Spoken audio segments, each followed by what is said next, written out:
Sama ko sa lasag mga igsoon tungkol sa gugma o kaluoy sa itong buhay ng Diyos na ito sa langit. Kita nakahinasab sa mata niya matahong nga kabuntagon. Hindi nakahinasab kita pagpadayon sa pagkamalandong sa iyang mga pulong na sulat niya sa balaan na kasulatan.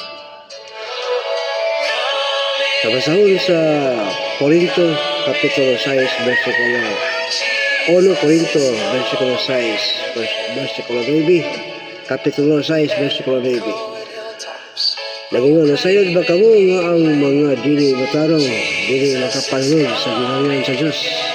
Ayaw kamo pagpanimbong, walay mga makirawason, o mga tigsimba, o mga Diyos-Diyos, o mga manapaw, o mga bayot, o mga kawatan, o mga dalu, o mga palahubog, o mga tigsimba, o mga tulisan, mga tulisan nga makapanod sa gingangan sa Diyos. Makingang nasulat sa balaan ng kasulatan. So, sa 1 Korinto, Kapitulo 6, versikulo 9. Nagbalik ko ng pagbasa. Nasayod ba kamo nga ang mga dili matarong, dili makapanunod sa gingangan sa Diyos?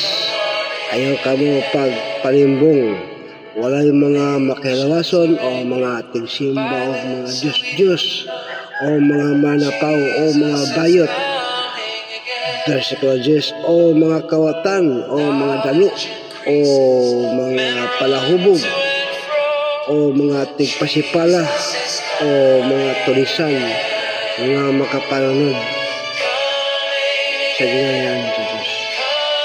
Wala. Maapil pag-indiksyon ng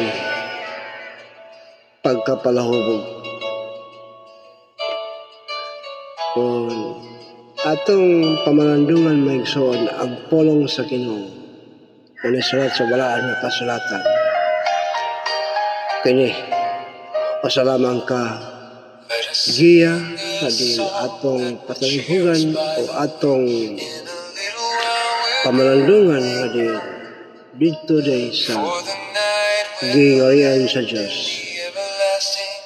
Walay makapanunod dito kung kining atong gibasa karon sa malas sa 1 Korinto 6, versikulo 9. Atong ginabuhat.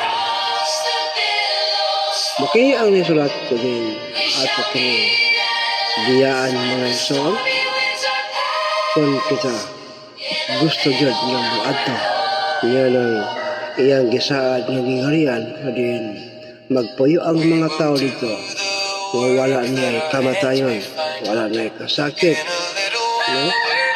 Pulos na lang mga paghimaya ngadto sa atong Diyos ang atong pagawaton kung dito lulong na kalipay mga igsoon. May muntag o ang Diyos dalaygon sa may katapusan kundi nakapahinandong pa ito ang takla sa kabalisagan.